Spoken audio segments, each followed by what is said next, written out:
দর্শক মণ্ডলী, আসসালামু আলাইকুম, আদাব। আমরা এখন আসি বৌদ্ধ মন্দিরে।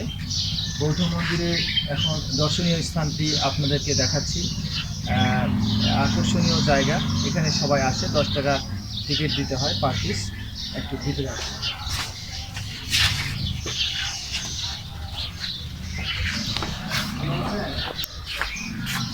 আপনার নাম কি? অংশমেন নাম। আচ্ছা, দেখি একটু।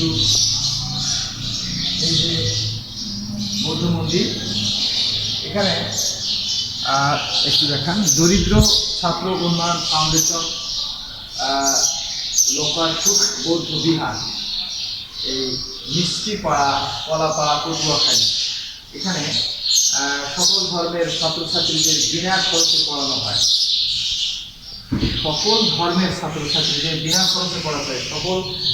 সকল হৃদয়বান ব্যক্তিদের ছাত্রছাত্রীদের জন্য দান করার অনুরোধ রইল। ধন্যবাদ।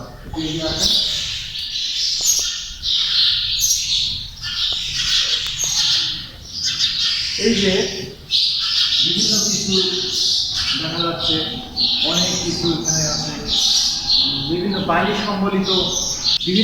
সম্বলিত যে সমস্ত যে পোস্টারগুলো রয়েছে, মিষ্টিপাড়া বৌদ্ধ প্রতিকৃতির সংক্ষিপ্ত ইতিহাস এখানে তুলে ধরা আছে। একটু গল্প তুলে দেন। আর এই দিকে একটু আছেন। এই চিত্রগুলো খুব দেখতে ভালো লাগে। বাণীগুলো, আরো কিছু বাণী রয়েছে এই মন্দিরের গায়ে। আর কার্পেটে উঠে ছবি তোলা নিষেধ।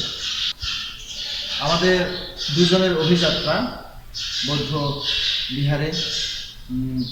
যিনি দাঁড়িয়ে আছেন আমার সামনে, জাতীয় শ্রেষ্ঠ শিক্ষক মোহাম্মদ জুয়েল স্যার, প্রধান শিক্ষক খামার সিনেমা সরকারি প্রাথমিক বিদ্যালয়, পীরগঞ্জ ঠাকুরগাঁ থেকে, এবং আমি মোহাম্মদ আব্দুল হাকিম মোল্লা দিনাজপুর থেকে এসেছি। বৌদ্ধ বিহারে শিশুদেরকে দেখবার মতো কিছু ব্যাপার আছে। এখানে সকল ধর্মের প্রতি শ্রদ্ধা জানানো হয়েছে। দেখবার অনেক কিছু বিষয়, আরও বাইরে আরও কিছু আছে। যেমন ইন্দ্রা, যেটাকে বলা হয়, কূপ একটা আছে। চলুন সেখানে যাই। বেশি কিছু না দিয়ে আজকে 50 টাকা রাখলাম। এখানে রাখলেই হবে। আচ্ছা, ধন্যবাদ। আপনি দিয়েছেন না? মানে অনেক কিছু আছে দেখবার মতো। একটু গিয়ে দেখি।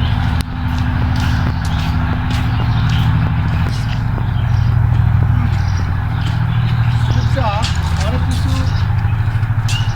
কিছু ঐতিহ্যবাহী একটা কূপ। আর ভিতরটা একটু দেখাবেন।